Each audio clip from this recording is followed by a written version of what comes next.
G'day everyone, AIDS here, welcome back to Let's Play some Dark Souls 2. Now, what's going to happen today is it's actually a very long video. We're looking at almost an hour, I think it's just shy of about 55 minutes. What I'm doing is going through 2 major areas, killing 3 bosses out of the possible 4. And I promise it's going to be exciting. Well, yeah, enjoy anyway. You'll enjoy it, I'm sure you will. Alright, so what we've got today is the Harvest Valley. Within the Harvest Valley, I'm killing the Skeleton Lords. You'll see I have about 3 takes of that one. I take it kind of easy, play really defensive, and realise that it's just not working after a little bit of raging. I decided to go, you know what, stuff it. Smash it. Get in there, smash it hard. And wipe them out in the first go. From there, moving into the Earthen Peak. From the Earthen Peak, we get to see the Covetous demon boss, which should easily be the easiest boss in the game. It's a very simple fight, that one, very easy, you'll enjoy it. And then there's Mytha, the baneful queen. I hadn't actually originally had that boss fight, or actually the end of Earthen Peak, in the original take I did, but I managed to get through it in like 10 minutes, which I think is like one of my fastest times I've been through there, having to kill, you know, I missed a bit, but I killed a lot in there. So I did her, I believe, second take, I believe. Not quite sure. I think it might have been No, sorry. First take. It was the first take. So, no, look, today, just running around at the moment through the Harvest Valley. Kill those 3 bosses. The reason why I didn't do the Undead Purgatory, which has the, what's his face? Oh, what's his name? It leaves me. The Undead Chariot dude. Yeah, the Chariot guy. I forget his name now. Of course I forget it. Yeah, him. Well, actually I should say the horse itself. I really don't like the Necromancers as a casting class. They do actually, just the skeletons alone take quite a bit to die. And, you know, when it comes down to it, it's like, well, it's optional. I'm not missing much if I don't do it. Nah. It's going to come back to you guys. If you actually want to see me do that fight, I'll be more than happy to give it a few goes and just see how things run. But, you know, when it came to my original take on this, I really wasn't interested in getting it done at all. What I have actually been doing is, what I want to do is finish off Dark Souls 2. I actually want to finish the game off, record everything, and then do all this post later on, and really get it done, because there's so many new games that have just come out. We've got Bound by Flame. You know, I kind of want to go over the Demon Souls games when I get a capture card. I haven't got one, surprise, surprise. Wolfenstein's just come out as well. There's all these games I want to actually do with live commentary. You know, it seems the way they're doing things in post. Yeah, you know, it's great and all, but we're missing that energy. You know, there's a lot of energy that you're not hearing from me. Yeah, and a lot of this actually does sound very, you know, especially from my last video, I was kind of bouncing around from a character to something that was very scripted. You know, the gargoyles themselves, when I was talking about that fight, everything there was just extremely scripted. So, you know, I really want to put a lot of just live animation in there, you know, just you know, live character. This is who I am, this is what I do. You know, I get scared shitless sometimes, you know, something pops up, like, there's been a whole bunch of phantoms in this new game, plus I actually haven't seen before. You know, I turn around, you know, get startled or whatever, and you don't actually hear it. All you end up hearing is, yes, and now there's a phantom. Ha ha ha, how about that? Yeah, things like that. So I really want to start doing some live commentary. I want to be able to do it where you're not hearing me breathe all the time, because at the moment with the current microphone I have, it's just a very simple headset microphone USB jack, so you're hearing everything. I wouldn't be surprised you can hear the telly in the next room, but yeah, we'll see how things go. Anyway, geez, I think I've just spent the first 5 minutes of the video just talking nonsense, so we'll let you to it. Enjoy it. I'll be talking about the boss fights like I always do beforehand. If anything comes up in here, I will definitely be going on that. If there's anything noteworthy, I'll let you know about it. Otherwise, you know, just sit back, enjoy it, and yeah, Peace out.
gonna be honest with you guys for a sec.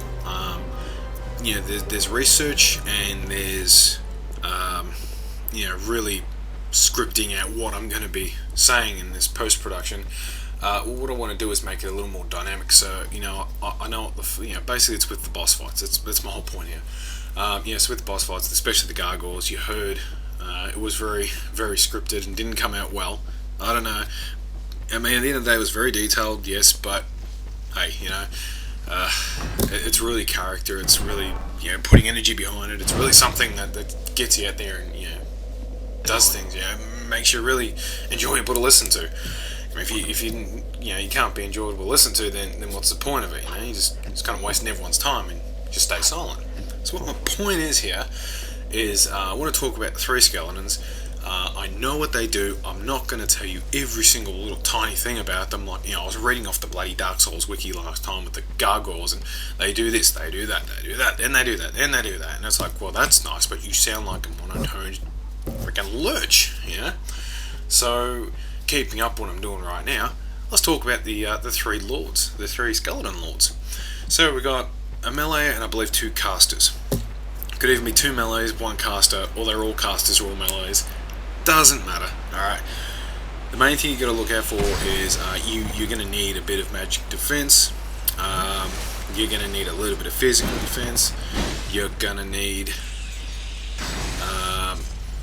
you're going to need to take the fight aggressive, but not stupid. Okay?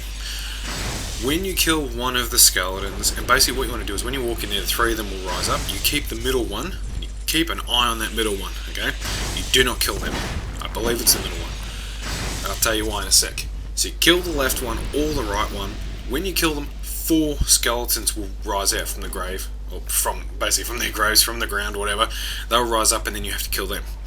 Alright, it's going to get messy real fast if you just try and smash all 3 of them down really quick, so you can have 12 guys just roaming the room coming right after you.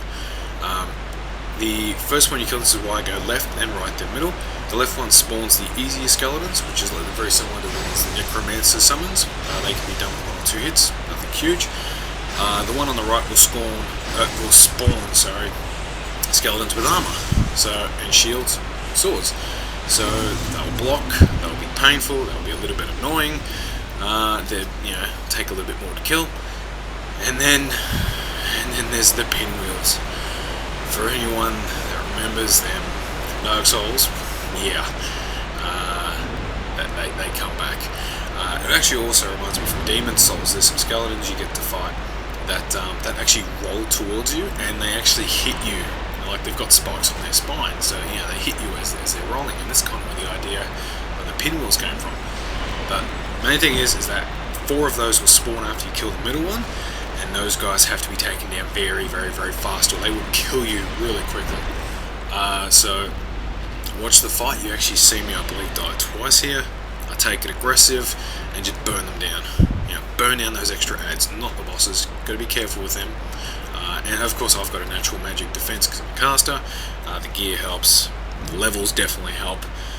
So you know, when they chuck fireballs it doesn't matter, but when they swing a scythe, it takes off over 3/4 of the life. So you know, it's a bit painful, but no, enjoy the fight.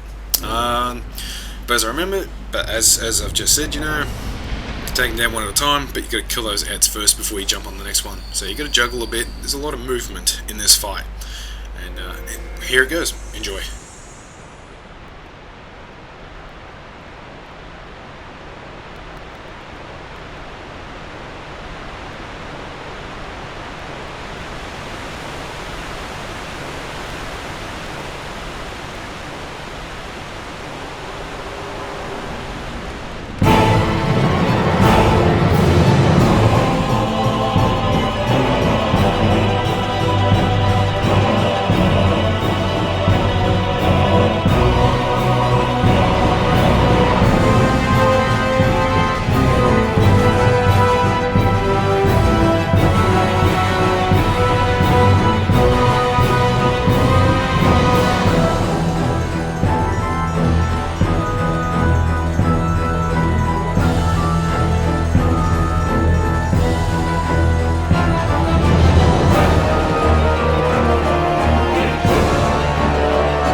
Are you a traveler? I'm Chloanne. And also, I travel about collecting wares. I never planned to visit, but I don't know. I must have just wandered. But now that I'm... Oh, don't look at me like that. Many of these are...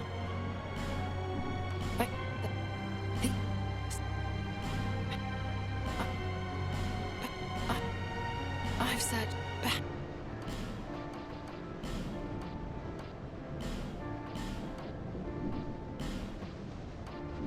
I suppose it's...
Yeah, this guy's gonna go and look familiar.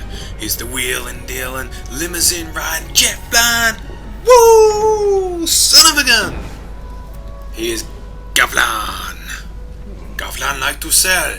Gavlan also sounds somewhat Soviet, but hey, this is the second place you'll find him after the first place, which was in what's it called?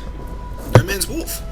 That's the one. You see him in No Man's Wharf, you then see him again here at Earthen's Peak, and then you see him one more time up in the Doors of Pharos, I believe. So yes, here he is, wheeling, dealing. Woo! Limousine run, son of a gun!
there's a lot of simple bosses in the game. The last one being the easiest. I'm not talking about King Vendrick. I'm talking about Nash Radar, I believe her name is. Queen, of course, of Drake Lake. Spoilers! This is the easiest boss, making it even more easier when you break the urns. So, I actually didn't realise that the first time, and if you go in there and you don't break the urns, it makes the fight a little more interesting. What the little fat Jabba the Hutt ripoff will want to actually do is he will, he's basically a big slug. He's going to slither up to you, he's going to try and eat you, which I believe can break all your armour, and actually strip all your equipment off. If he eats you, he's going to roll over like a pig in shit, basically. He's going to swipe at you, he's going to tail swipe, do all that funky stuff. I have killed him like that. That was actually the first time because I didn't realise that you could break those urns. Here's what happens: you break those urns. There's 3 up in the ceiling, and you're going to see me do it. A little zombie guy, your standard humanoid, undead humanoid. This is a bit of a contradiction. Undead. Is going to drop down. He's going to notice them, slither up to them, eventually eat it. When he eats it, he takes half damage. But up until that point, you can just go absolutely freaking bonkers. You will not grab aggro, because then he's going to look at the next one and go, oh, more food, slither over there.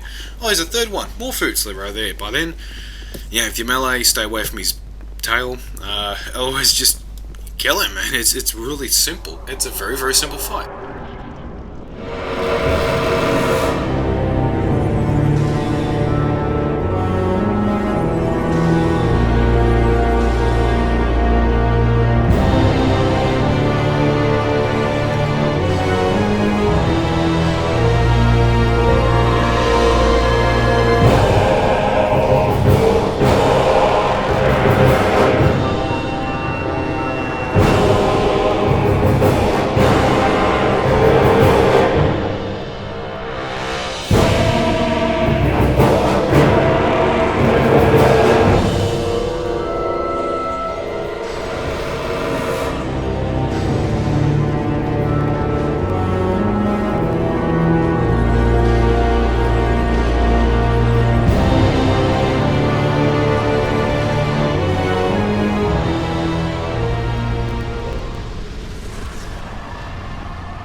Bearer of less.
I'll take anything. Just...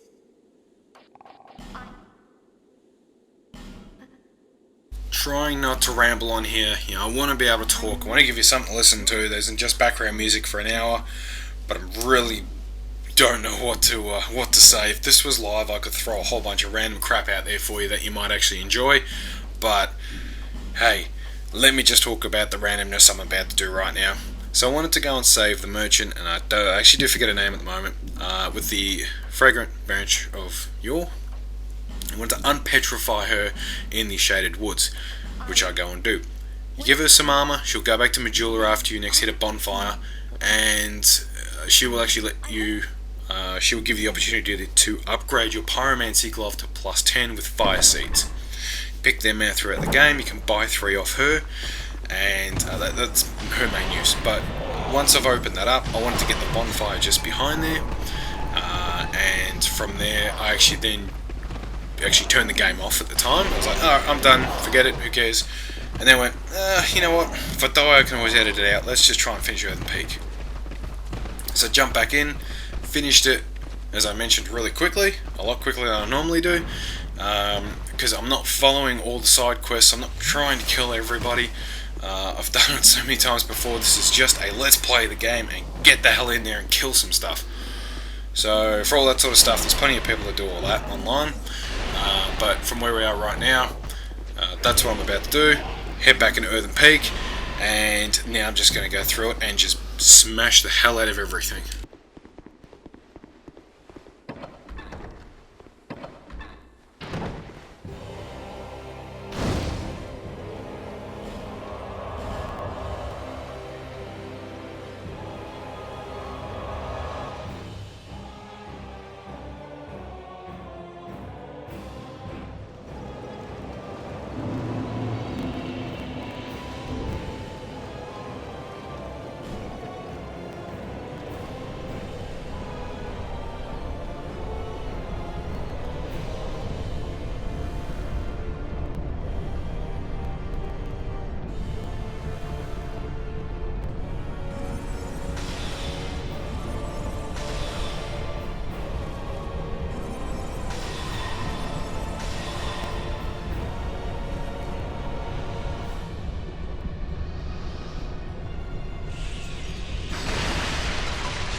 Shush.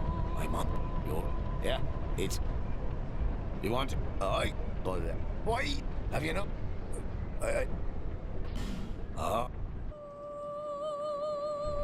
go on ahead.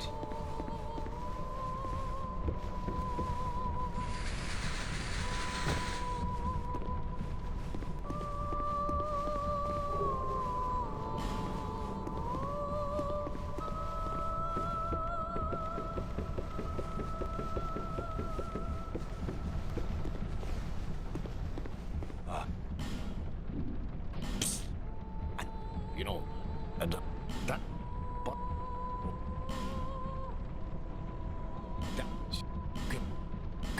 I'm not...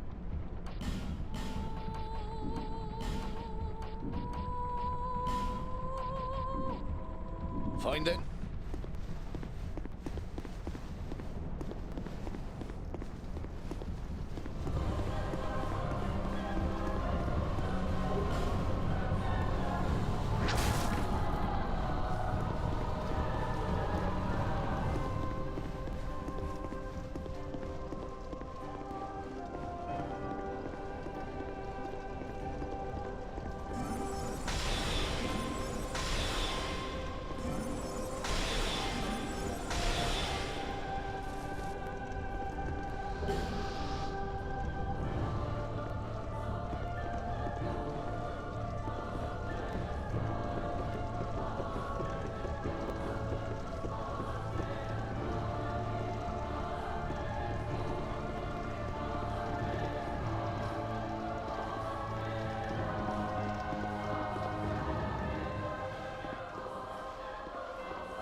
Alright, so first thing you want to do is summon Jester Thomas. He's a pyromaniac, Mytha, whatever. She is susceptible to fire. Of course, once again, I try to use fire and lightning, and then go, well, I've got soul arrows, I'll just use them. So, they end up doing more than enough damage to kill her.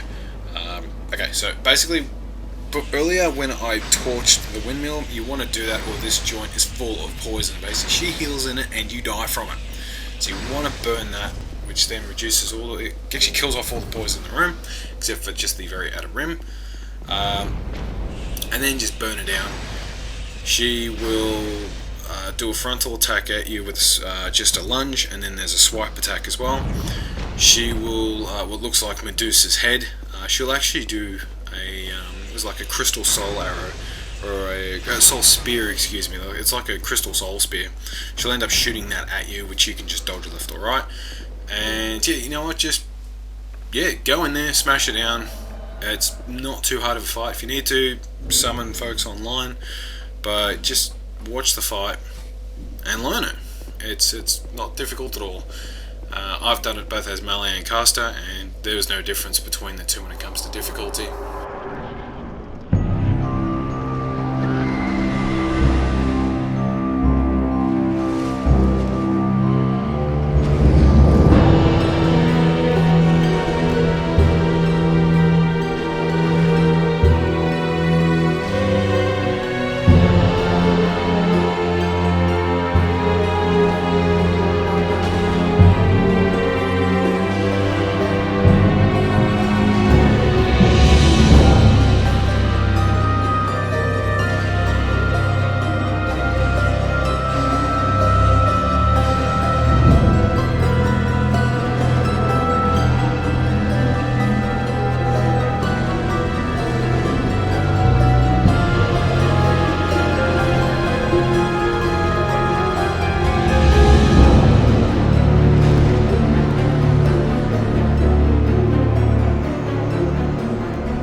Alright, thank you very much for watching. I hope it's been enjoyable. It's been a long 55 minutes, but we've gotten quite a lot done. In the next video coming up, what I'm going to do is go through Iron Keep. I'm killing the old Iron King, and I'm killing the Smelter Demon. Not in that order. Let's reverse those. Smelter Demon is optional. When you kill him, leave the room, go to the bonfire upstairs as you'll see, and guess who returns? 3 guesses, you'll only need 1. It's the guy that drops the Ring of Blades. I may have killed him perhaps a little earlier than I should have. Yeah, it's the Pursuer, or the Penetrator, or the Persuader, or whatever the hell you want to call him, really. Look, thank you very much for watching. I hope you've enjoyed it. I'm churning out the next video right now. As I mentioned, the commentary is obviously post. I'm going to change all that when I'm done with Dark Souls. I'm going to start doing some live stuff. But until then, hang out for that one. I'm also going to show you a nice little grinding spot I like to do, and will help you get those soul levels up. Have a good one. Catch you later.